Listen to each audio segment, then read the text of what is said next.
colocamos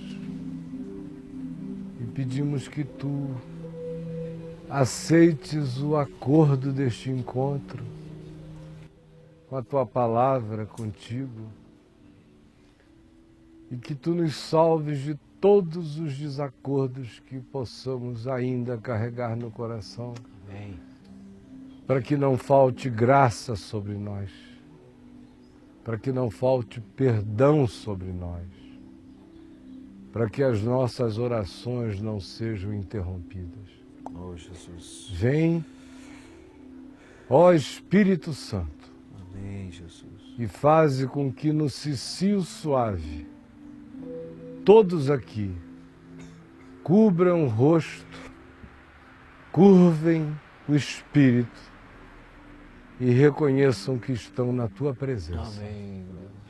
Aqui ou em qualquer lugar onde esta palavra esteja sendo vista e ouvida, pelo amor do Teu nome, realiza esse bem. É a nossa fé em Ti, ó Espírito Santo, em nome de Jesus. Amém, Pai. Amém e amém. Gente boa de Deus, boa noite para todos vocês. Boa noite. Vocês fizeram o dever de casa que a gente combinou na semana passada, de olhar para o coração, de procurar as ninharias de vingança, de inveja, de tudo aquilo que na quarta-feira passada nós vimos que psicologicamente se atrela ao processo de vingança. Nós vimos que a vingança é um sintoma de causas diversas dentro de nós. A começar da insegurança e viajando por todos os caminhos do labirinto da perversidade, aí ganha a sua subjetividade instalada em nós como projeto mental, aí toma conta dos nossos fluxos de raciocínio e acaba se materializando dos modos mais diversos. Desde aqueles grotescos que têm a ver com o tirar a vida, até aquelas expressões sutis de mesquinharia velada, de trabalho de urdidura que cria abismos, arapucas, armações, ciladas para o próximo. Ou seja, com a espada da língua, ou seja, com materiais que, em sendo apresentados, destroem a vida de alguém. E a gente falou daqueles que são capazes de guardar essas coisas, não apenas como documentação, mas sobretudo como memória amargurada, acumulando isso para um dia de ira fulminante e às vezes irreversível. Antes disso, nós tínhamos visto o contexto histórico de Êxodo 21, 23 e 24, que é aquilo contra o que Jesus se levanta. Resumido no olho por olho, dente por dente. Mas que no livro de Êxodo tem um contexto antecedente e um contexto imediato, amplos, todos eles vingativos. E ao resumir o pacote inteiro das ações de vingança, das justiças vingadoras, há apenas a síntese do olho por olho, dente por dente, Jesus não eliminava o contexto antecedente nem o contexto imediato de Gênesis 21.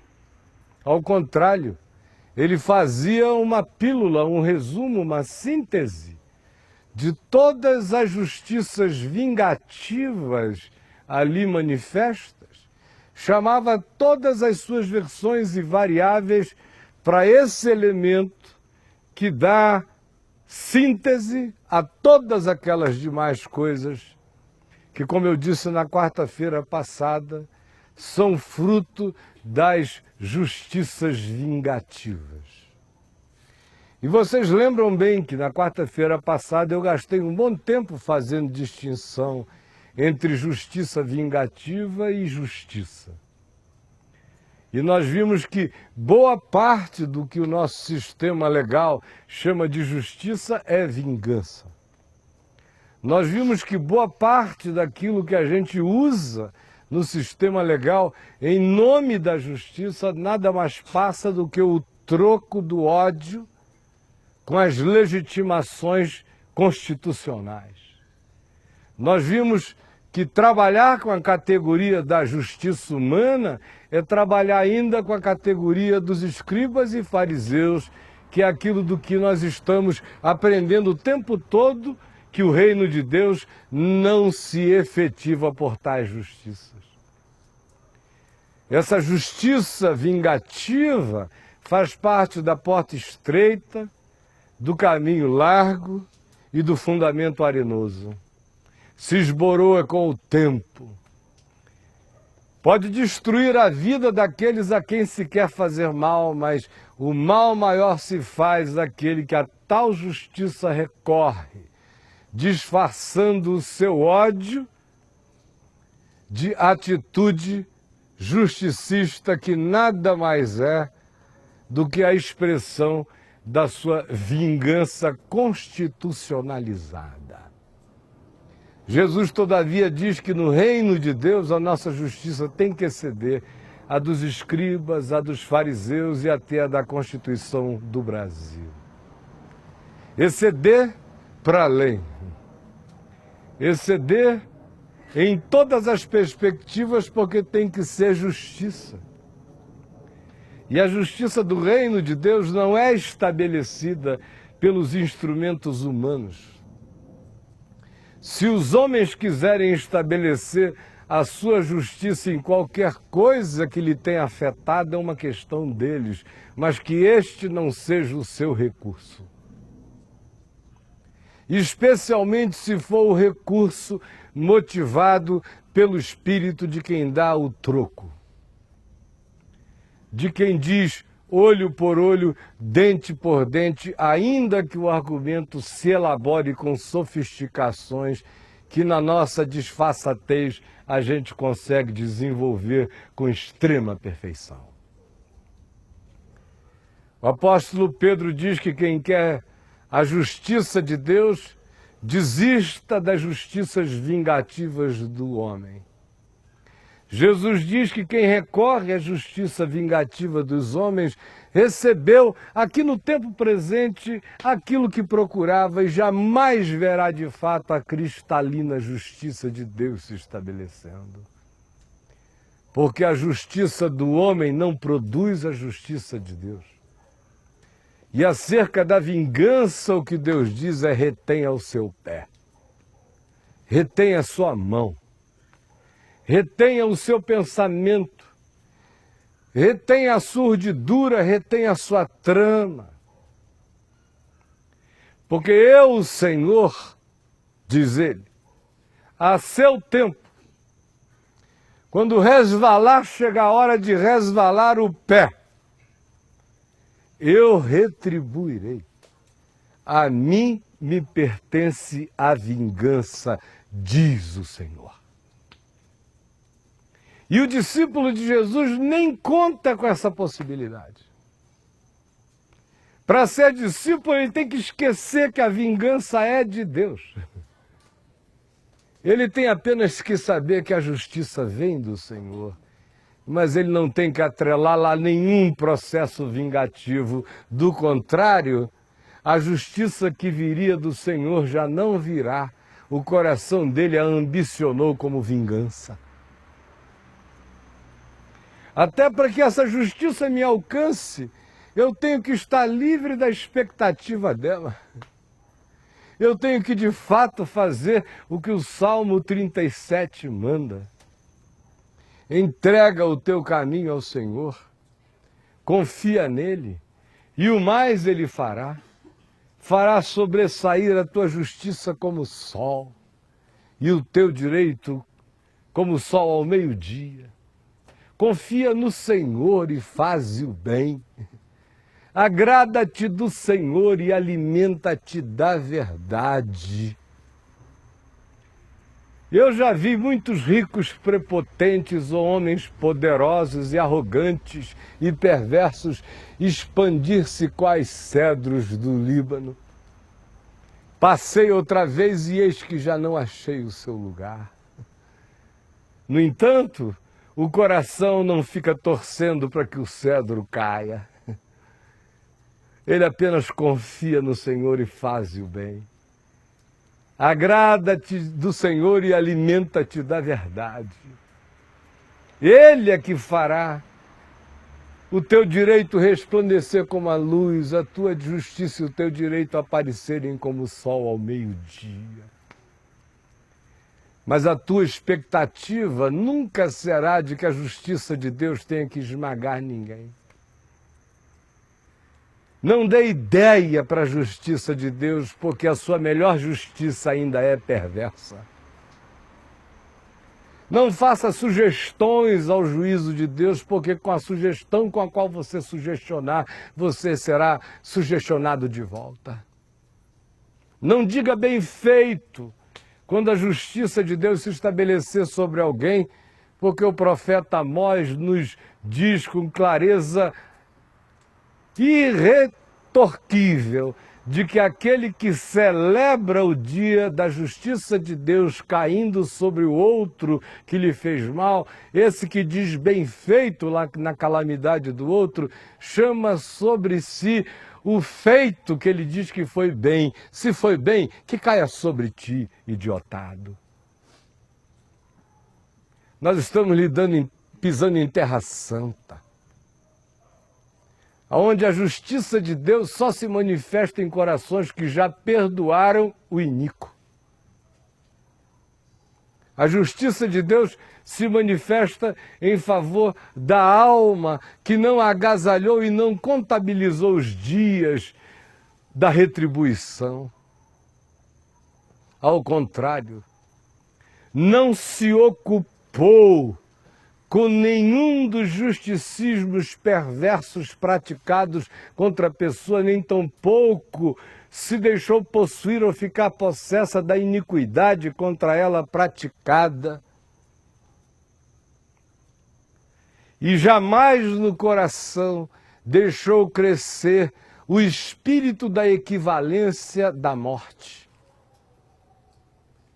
Porque o mandamento que diz olho por olho, dente por dente, queimadura por queimadura, ferro por ferro, ferida por ferida,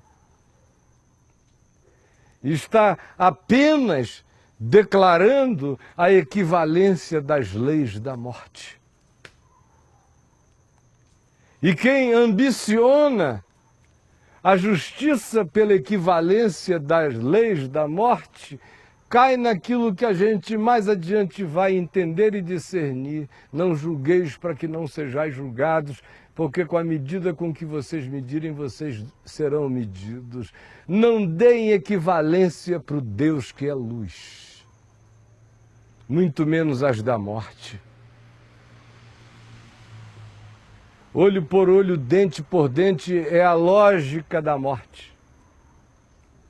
Olho por olho, dente por dente é o projeto de existência que faz a humanidade inteira ficar como ficou, cega e banguela para sempre.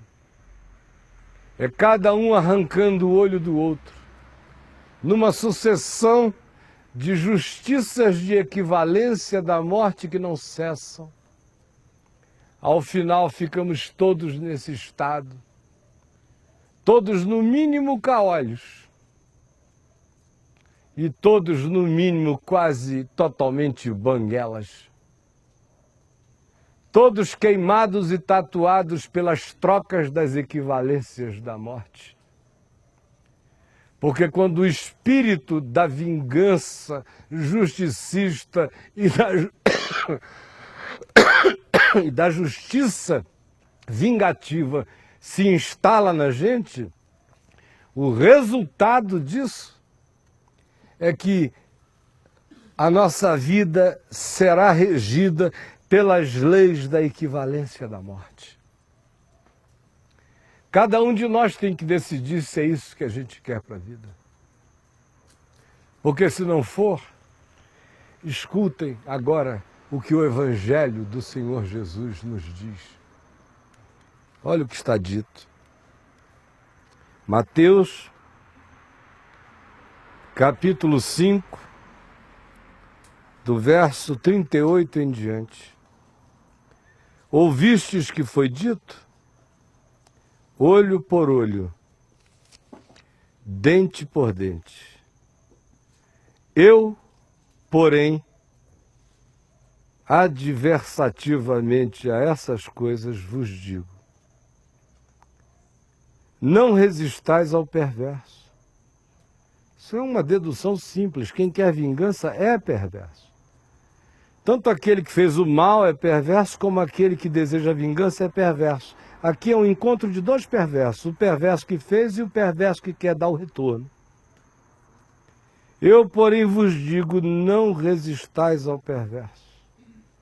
E a primeira maneira de não resistir ao perverso é tirando a perversidade dentro de mim mesmo.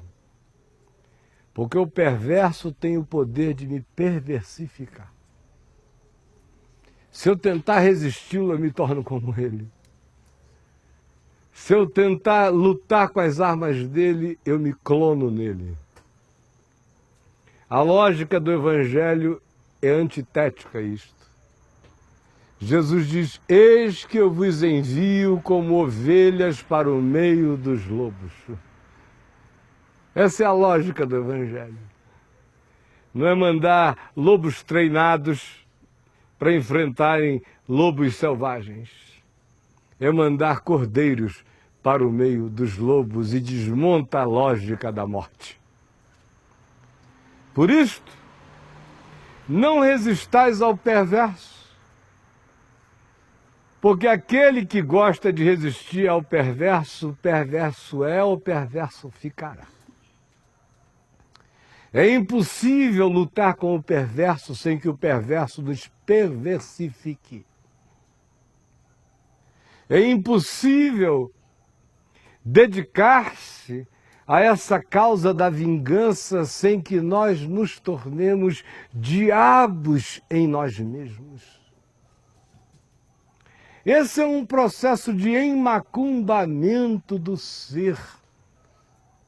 O desejar a justiça vingativa, o assumir, seja como direito, dignidade, reputação, o que quer que você queira emprestar como apelido para tal perversidade, o assumir que por qualquer dessas coisas ou vontades você se levantará para enfrentar o perverso.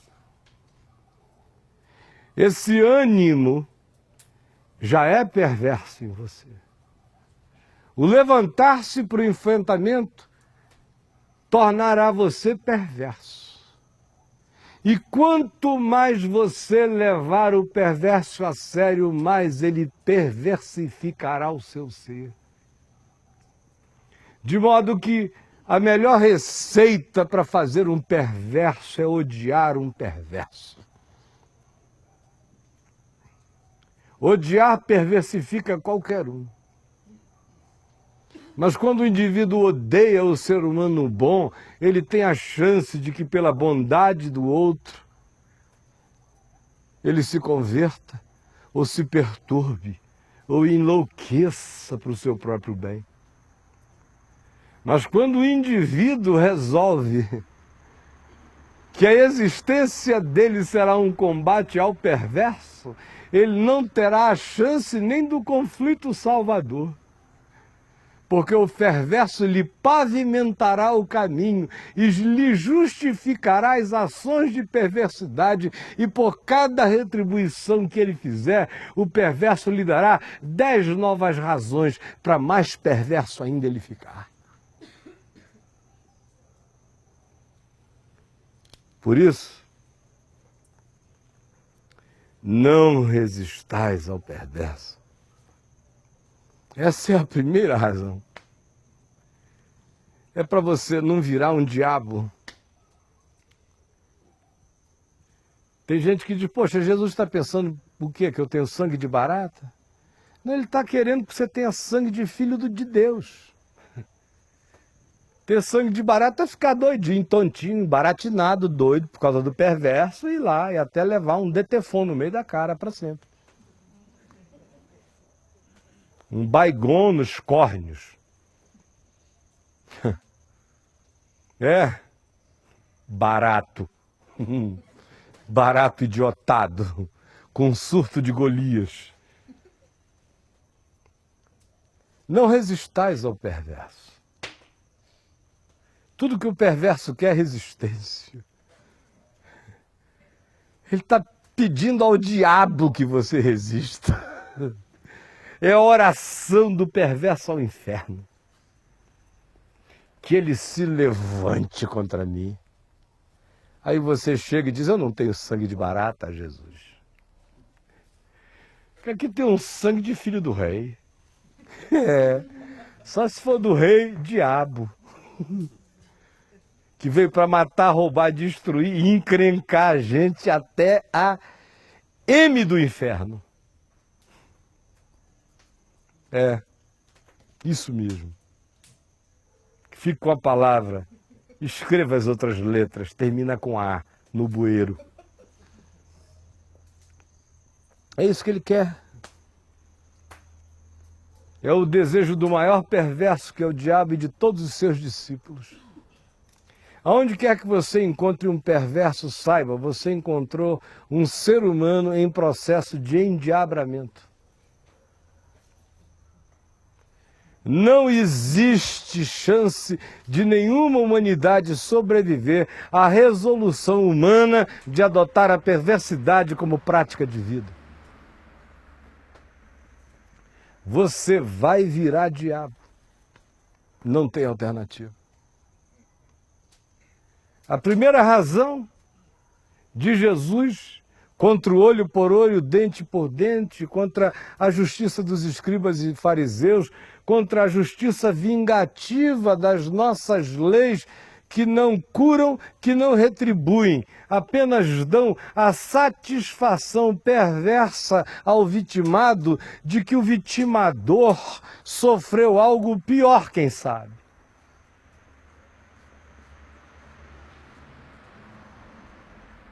Não resistais ao perverso. E Jesus prossegue dizendo, mas há 3 categorias de perversos que vocês encontrarão. Não resistam a nenhum dos 3. Em primeiro lugar, o perverso que fere. O perverso agressivo, que machuca, que magoa. Seja aquele que ameaça com os instrumentos que cortam a carne, que apertam os gatilhos, sejam os perversos que ferem com a língua, que destroem reputações, honra, sejam os perversos que constroem fábulas e colam o script em você, gadarenizando o seu andar como se você fosse um possesso da existência para sempre. Esse que chega com o poder de ferir e que não tem que ser o seu marido, porque aqui eu não estou falando de marido, né? Vocês já aprenderam quando a gente falou de divórcio que o amor conjugal tem que estabelecer conjugalidade, tem que estabelecer vínculo, tem que estabelecer casamento. Eu disse, quando a gente falou de divórcio e casamento aqui, que aquele era uma qualidade de amor diferente deste. A igreja e a religião ficam ensinando um monte de mulherzinha sofrida a abdicar do amor conjugal e a praticarem este amor que Jesus diz que a gente tem que praticar contra o perverso no marido. Aí ficam esses casamentos de 50 anos de perversidade. A mulher apanha, aí vai lá e o pastor diz: minha irmãzinha, não resista ao perverso. É uma pena que você casou com um perverso, né? Mas não resista. Se ele bater na direita, da esquerda. Aí a bichinha entra no cacete 25 anos.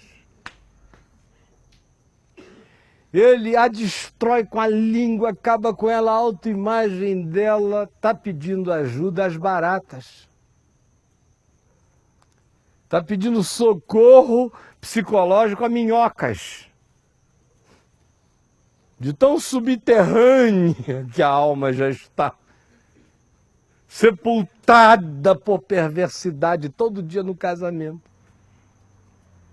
Aí chega lá o cara e diz: minha filha, aguente, para sempre. Aí daqui a pouco ela começa a pedir a Deus que leve o marido dela. Ela se torna uma homicida intercessória para poder ficar nesse casamento com o diabo. Não é disso que se está falando aqui, vocês já compreenderam, pelo amor de Deus, não é? Aqui você não está casado com o perverso, é um conselho da vida, de Deus, de qualquer sabedoria. Case com alguém que ame você, que você ame de volta. E Paulo diz em 1 Coríntios 7 que se não houver reciprocidade, não tenha casamento. E você não tem que ficar nesse lugar onde casamento não é reciprocidade. Não é disso que você está falando, a gente está falando da absolutização da não reciprocidade. É do inimigo, é do diabo humano. Que odeia você por razões que você pode saber ou desconhecer. Não o resista. Nem quando ele vier querendo feri-lo. Se você puder sair da reta, saia, mas não fique para o enfrentamento. O que Jesus não está propondo é que a gente ofereça a cara para o perverso. Ai, meu Deus, me revela onde existem perversos por aqui. Aleluia. Eu queria uma revelação de um perversinho, Senhor, para eu exercitar a minha paciência. Palhaço. Por que você não vai amar o próximo ao invés de pedir perversos para exercitarem a sua paciência? Mas o fato é que tem gente que fica viciada em perverso, sabia? Vocês não conhecem gente viciada em perverso, em perversidade? Eu conheço, olha, eu conheço pra caramba. Tem mulher que se aparecer um cara gente boa, legal, querido, honesto, bom, ela não tá afim porque diz que não tem pegada. A pegada que ela quer é cacete. Pá, pá, pá, tem pegada, minha filha, tá roxa o suficiente.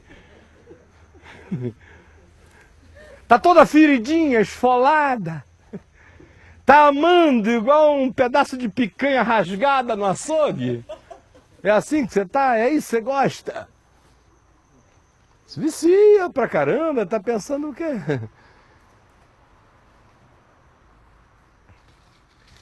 E as traições do nosso auto-engano em relação ao perverso são grandes. O cara teve um pai perverso, uma mãe perversa, fica com uma atração fatal por perversos. Ele odeia o perverso e não resiste. É igual aquele cara que diz o tempo todo: mulheres, mulheres. Não podemos viver com elas e não conseguimos viver sem elas. Eu digo, nada que um suicídio não resolva, né, meu irmão? Pelo amor de Deus, para com isso. Decide. Tem que ter um pouquinho de vantagem em alguma coisa. Se for tão ruim assim, fica solteiro. Se não for, para de falar nisso. Chega. Mas vicia. Vocês sabem que vicia.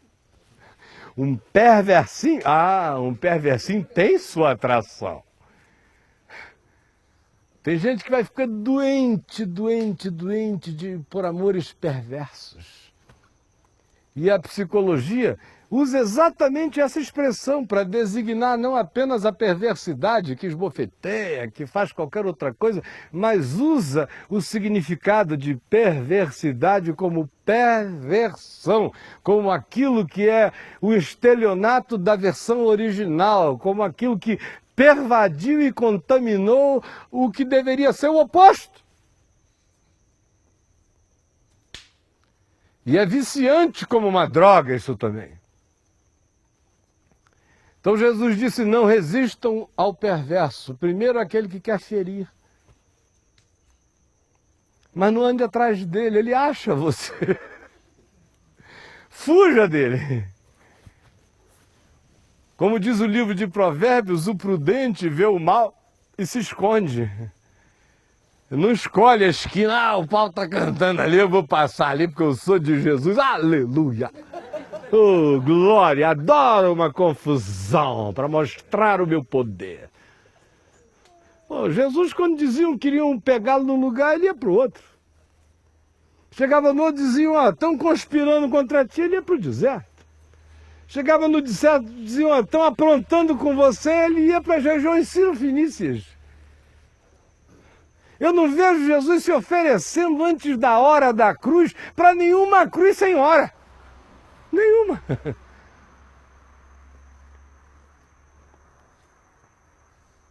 Como a gente frequentemente se oferece nos nossos vícios de cruzes mórbidas que não tem nada a ver com as do Evangelho.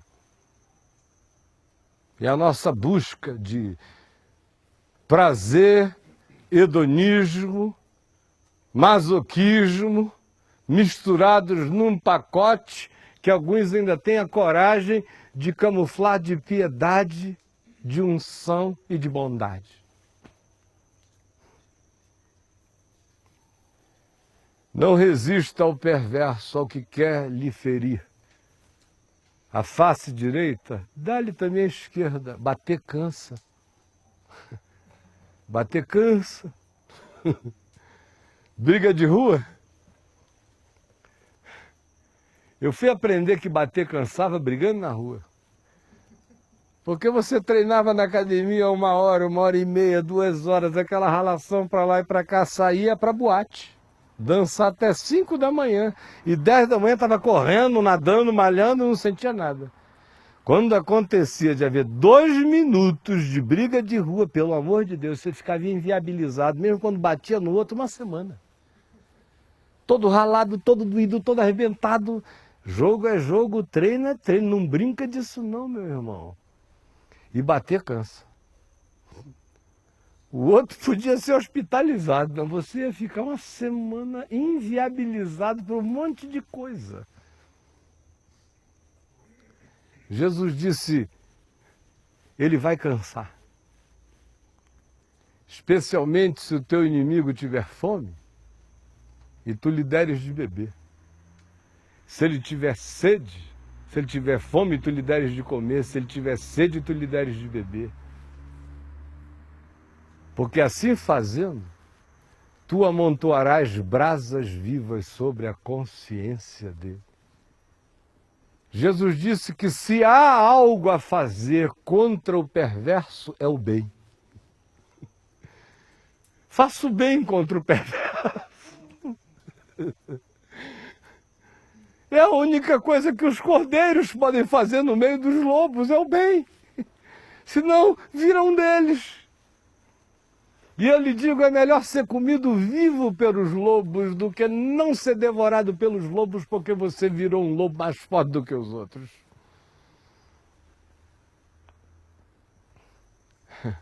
Não lhe terá acontecido nenhum mal se lhe tiverem feito mal, mas lhe terá acontecido todo mal se você for praticante dele. Por isso, não resista. Se ele quiser ferir, pode saber, cicatrizes acabam embelezando a gente para a vida no amor.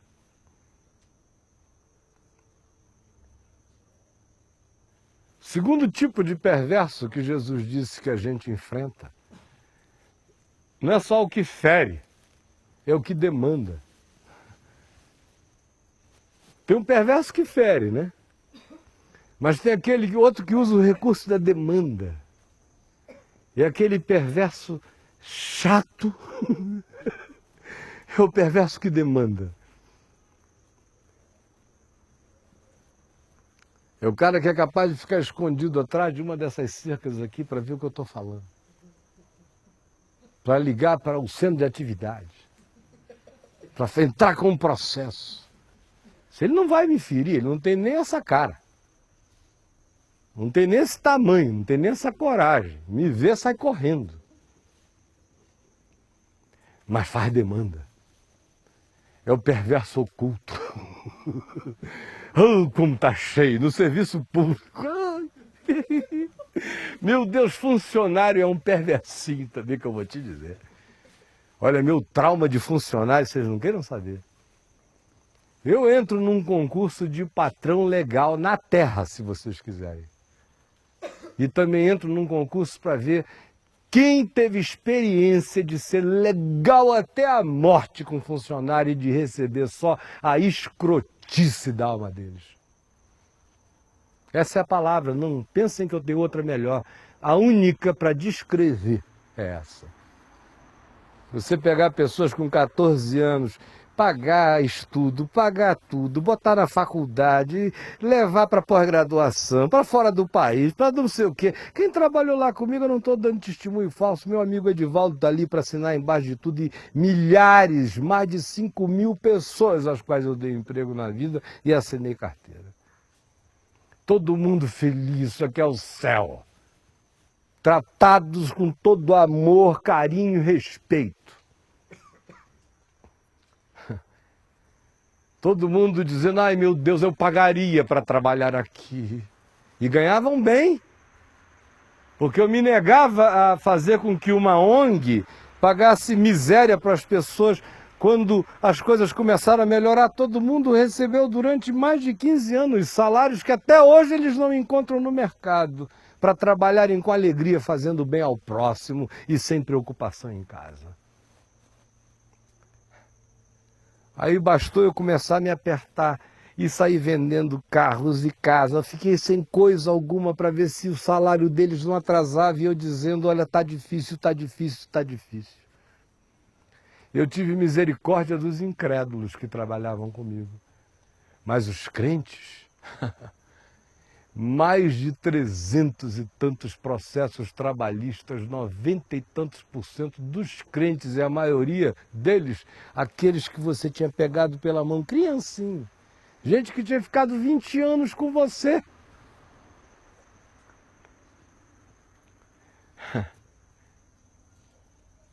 Aí o cara está amparado na lei, ele só não está amparado na justiça. Ele tem toda a lei em favor dele, mas não tem nenhuma justiça no céu em favor dele. E a minha paz de consciência é essa. É conhecer a justiça que está nos céus. Que foi praticada durante décadas com amor, verdade, carinho, bondade, longanimidade, generosidade em todos os níveis, para além do possível. Mas se quiseram entrar na demanda, de mim não tiveram resistência. Nenhuma. Eu nunca nem dei as caras, constituí o meu advogado, que é o santo, santo, santo, que viu tudo. E eles façam o que eles quiserem. Mas a minha mulher pergunta a ela, quantas noites de falta de sono eu tive desde que a gente se conhece, meu amor? Há mais de uma década. Quantas noites eu perdi por causa disso, você viu? Eu desassossegado, Não tem nada melhor do que uma consciência tranquila. Tranquila. De que se eu fosse somar o que eles receberam, eles estariam me devendo por 3 vidas. E eu não estou falando de bens imateriais, eu estou falando até dos concretos. Não resista, deixe. Está demandando a tua túnica? Dá a capa.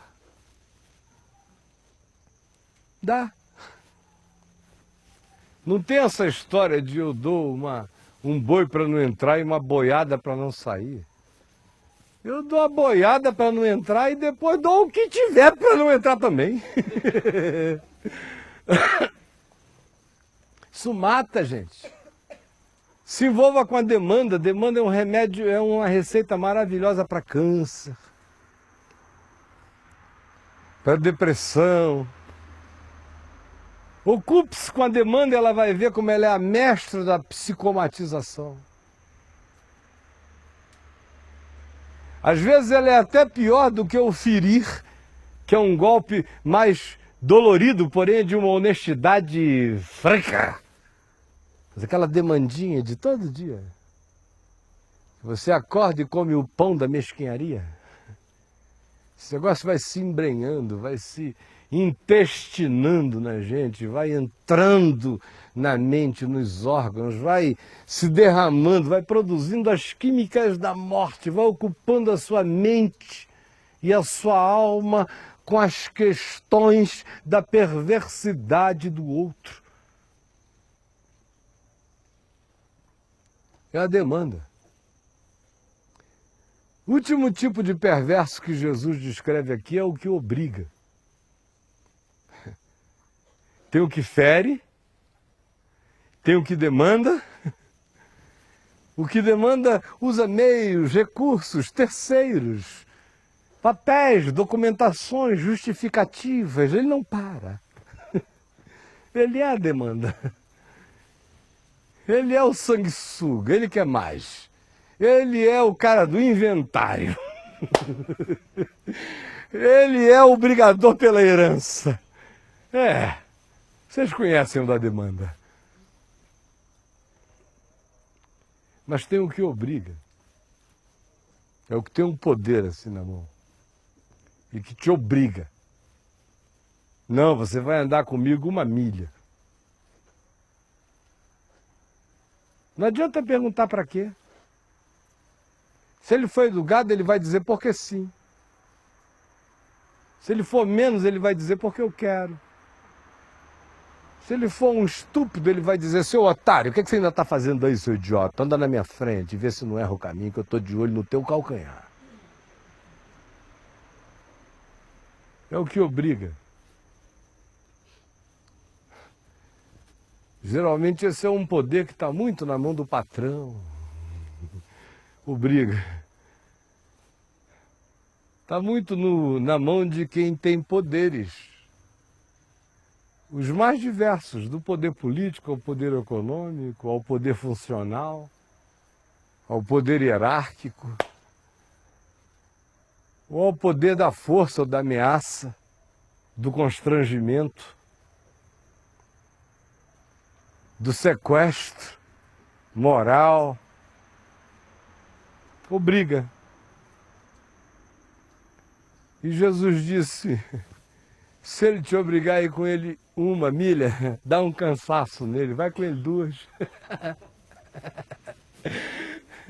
Pergunta, escuta, tem algum alvo a mais pra gente ir? Se ele disser 1 milha, não para, vai andando. Faz igual o Forrest Gump. Começa a correr, não saiba por quê. Vá. Faz esse cara correr atrás de ti. Dizer, chega, rapaz. Falei que era 1 milha só. Desculpe. Que minha vontade de sair andando é enorme. O senhor já quer que eu pare? Eu paro. Tá legal. Pra onde é que agora? É pra lá? É a única maneira de ficar livre desses diabos, gente. Porque o diabo, a gente diz, sai em nome de Jesus e ele vai. O perverso não. O perverso diz, sai em nome de Jesus, ele diz, está pensando o quê? É agora que eu vou ficar mesmo? Para infernizar a tua vida.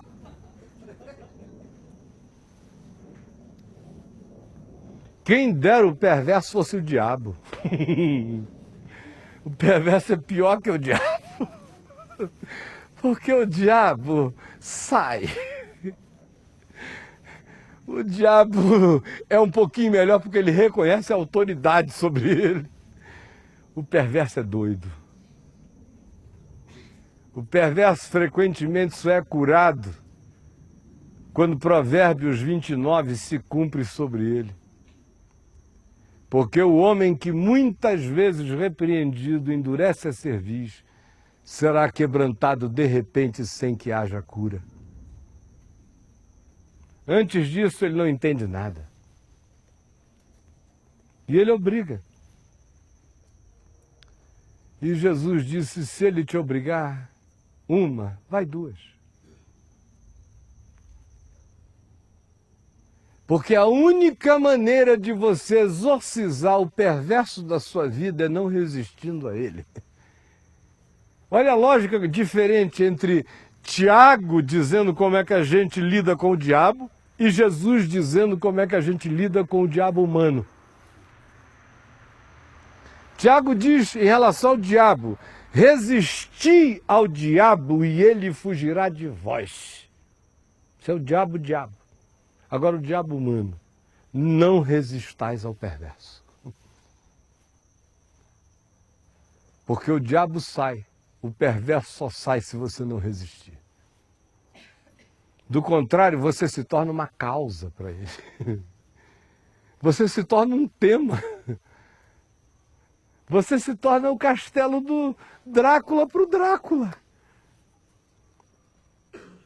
Você serve comida de zumbis para quem mora na sepultura. A única maneira de exorcizar o perverso, segundo Jesus, não é com a fraqueza, é com o poder da generosidade, que não resiste ao perverso por medo, mas por ousadia de crer num princípio que derrota todo perverso.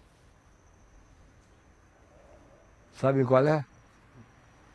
É como Jesus termina esse texto que nós lemos aqui já várias vezes esses dias e que termina no verso 42 dizendo, dá a quem te pede e não voltes as costas ao que deseja que lhe emprestes. Aí você diz, bom, aquele que me pede dinheiro é perverso também? Tem uns que são, mas não é disso que Jesus está falando. Ele está dizendo que a gente treina contra o perverso, sendo generoso com os bons. Exercício contra o perverso é alguma coisa que a gente começa a praticar na bondade cotidiana. Quem não consegue dar a quem empresta, vai dar capa ao perverso? A quem pede emprestado? Quem não consegue dar um pão a quem te pede, vai conseguir andar uma segunda milha com quem obriga? Por isso não pense que você jamais terá vitória sobre o perverso e a perversidade em você, se antes você não for uma pessoa que se exercite todo dia na generosidade. É o exercício na generosidade que me dá força para vencer o perverso. Porque contra o perverso, as armas que Jesus propõe são as da generosidade. Ele quer uma face, dá outra. Ele quer uma túnica, dá a capa. Ele quer uma milha, dá duas. Agora, onde é que eu vou treinar a generosidade? É na perversidade? Não. Eu pratico e me exercito no bem, na justiça, nas chances que Deus me dá todo dia de ser misericordioso, de ser generoso, de dar a quem me pede, de em podendo não me olvidar daquele que necessita e que me pede socorro. Porque enquanto eu não aprendo a me exercitar, não aprendo a me exercitar no bem, eu não terei poder para me exercitar frente ao mal. Se eu não sou fiel no pouco, como serei no muito? Se eu não consigo ser generoso com quem não me fere, não me demanda e não me obriga, de onde surgirá o poder no dia em que eu for ferido, for demandado e for obrigado, se a minha alma não se exercitou na prática cotidiana da generosidade? É claro que o que cura a perversidade é a generosidade. É claro que o que vence a perversidade é a generosidade. É claro que o que vence a mentira da perversidade é a verdade da generosidade. Outra vez a gente termina com Jesus dizendo: eis que eu vos envio como ovelhas para o meio dos lobos. Vão generosos enfrentar o perverso. Alexandre o Grande se preparou a vida inteira para lutar contra outros Alexandres o Grande, mas não sabia o que fazer diante de um sábio. Assim como o Império Britânico vencia o mundo inteiro e não soube o que fazer diante de um Gandhi. Quanto poder há na fraqueza generosa,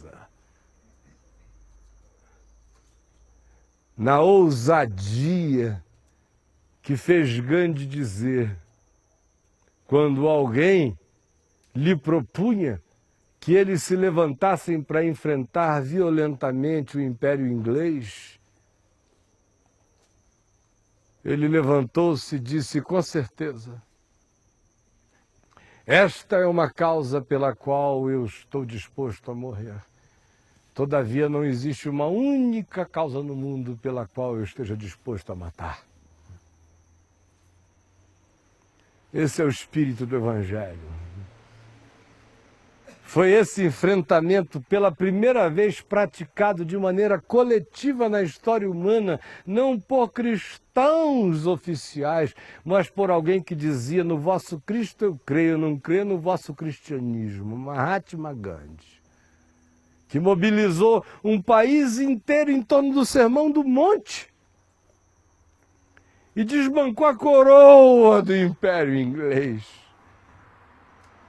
a ponto de que a própria Inglaterra disse: hoje acabou o direito de qualquer que seja a natureza da Inglaterra permanecer na Índia.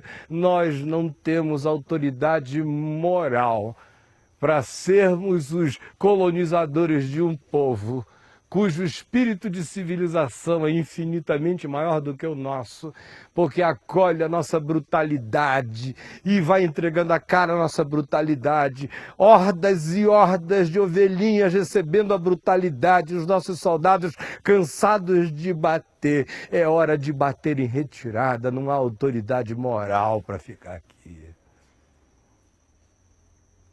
Sem falar uma última coisa, é que o perverso acumula e cria para si coisas horrorosas. Ele acumula ira para o dia da ira, na hora em que o lençol divino rasgar e cair na cabeça dele, não queira estar perto para ver. Mas se vir, não diga bem feito. Ore com misericórdia, peça compaixão pelo perverso. E grande alegria celestial a seu respeito. Mais do que isso, a gente vence o perverso com essa generosidade ativa, valente, e que deixa absolutamente óbvio para o perverso que a sua ação não carrega um pingo de covardia, mas é uma decisão de uma consciência que fez a escolha da vida e que não aceitará o patronato da perversidade, justamente por isto, não dialoga, não discute, não resiste à perversidade, simplesmente a desconstrói, a esvazia, porque tudo que a perversidade quer é resistência. Ela não encontrando resistência, ela não sabe o que fazer. Não sabe onde enfiar a mão. Foi por isso que Jesus aplicou essa lógica que eu repito pela terceira vez hoje. Eis que eu vos envio como cordeiros para o meio dos lobos. Tenha coragem de crer no Evangelho, de praticar essa palavra. E lembre-se, ela não é uma palavra para a gente estabelecer conjugalidade. Na conjugalidade tem que haver reciprocidade, foi o que Jesus ensinou. Não é uma palavra para a gente educar os filhos. Meu filho é perverso, eu não resistirei. Olha, desça a vara, apesar dessa lei aí, desses bostinhas, desça o cacete enquanto dá para salvar. Quem está falando isso é alguém que sabe amar os filhos e sabe que vara na hora certa não arrebenta ninguém. Não estou falando de espancamento, eu estou falando da vara da disciplina, que o livro de Provérbios diz que não é a da indignação, a vara da indignação falha. A vara da disciplina não é indignada, é lúcida. Com o filho, a gente resiste, enquanto é possível resistir à idiotice dele. Infelizmente, às vezes chega a hora em que os filhos se tornam adultos perversos como o diabo. Nesse dia, trate-os como se trata o perverso. Agora, se você puder, fique longe de tais filhos.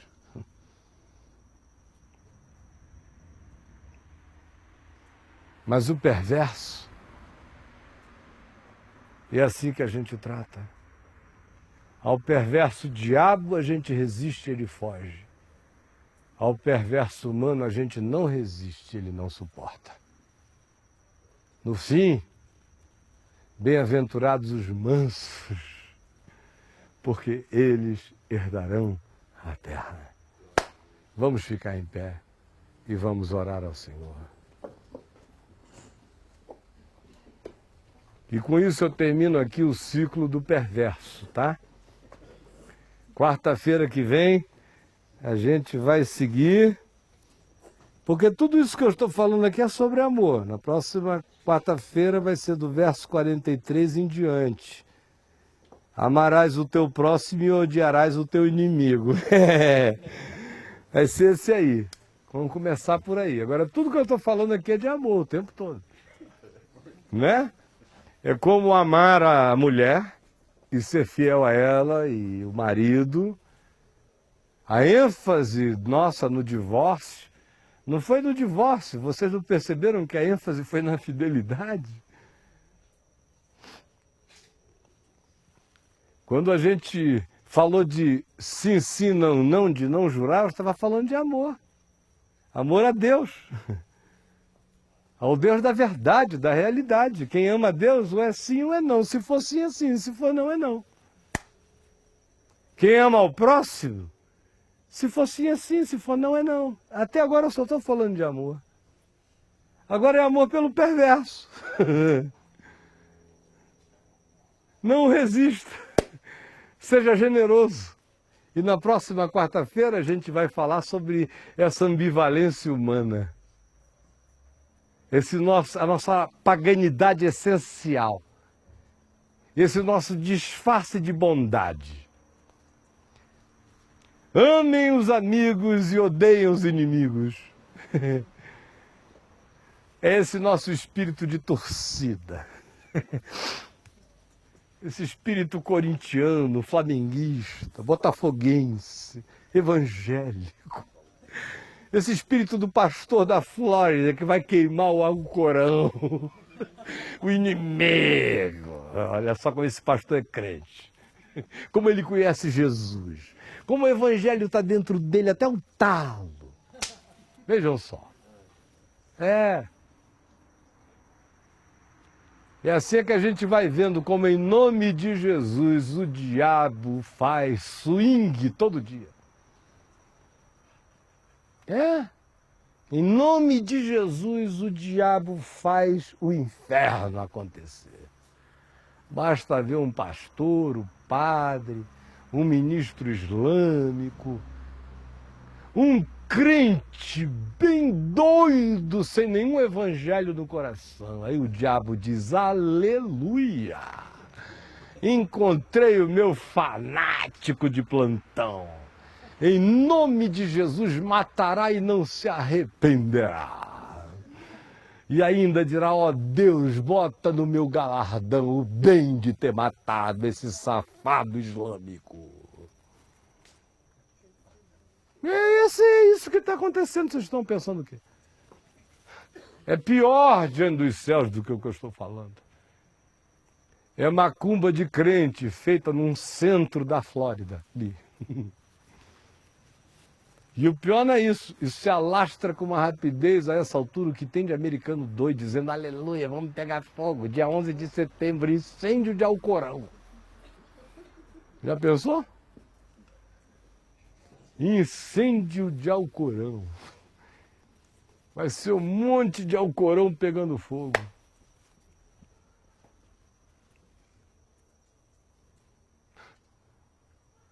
Tudo isso é porque eles são de Jesus. Você já pensou, né?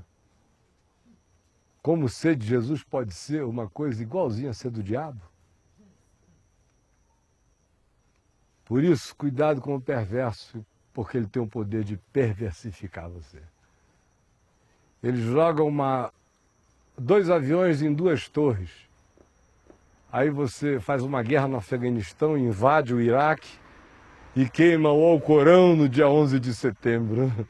Na América cristã, olho por olho, dente por dente, um mundo cego e banguela é o que nos espera. Vamos orar ao Senhor. Senhor Jesus, obrigado por esses que tu tens trazido toda quarta-feira aqui e que perseverantemente fazem este caminho do discípulo. E obrigado pelos muitos outros que não estão aqui, mas fazem a mesma viagem conosco.